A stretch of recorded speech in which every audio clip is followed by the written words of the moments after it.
انما صرف یعنی اس کے سوا نہیں، ولیکم تمہارا دوست، تمہارا رفیق، اللہ تعالیٰ، و رسولہ اور اس کا رسول، والذین آمنوا اور جو لوگ ایمان لائے، الذین جو لوگ یقیمون الصلاۃ قائم کرتے ہیں صلاۃ یعنی نماز، ویؤتون الزکوٰۃ اور دیتے ہیں زکوٰۃ، وہم اور وہ راکعون رکوع کرنے والے ہیں۔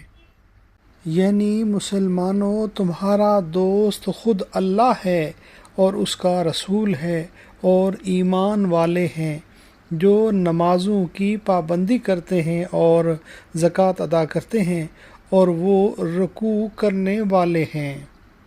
جب یہود و نصارہ کی دوستی سے منع فرمایا گیا تو اب اس سوال کا جواب دیا جا رہا ہے کہ پھر وہ دوستی کن سے کریں؟ فرمایا کہ اہل ایمان کے دوست سب سے پہلے اللہ اور اس کے رسول ہیں، اور پھر ان کے ماننے والے اہل ایمان ہیں۔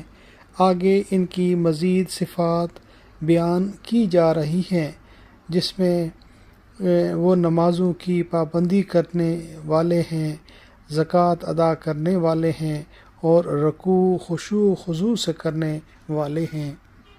اعوذ باللہ من الشیطان الرجیم، بسم اللہ الرحمن الرحیم،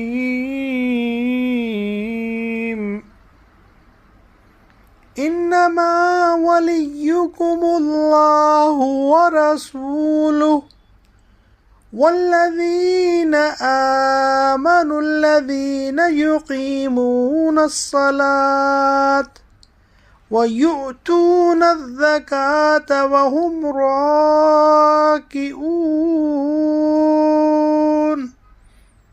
صدق اللہ العظیم۔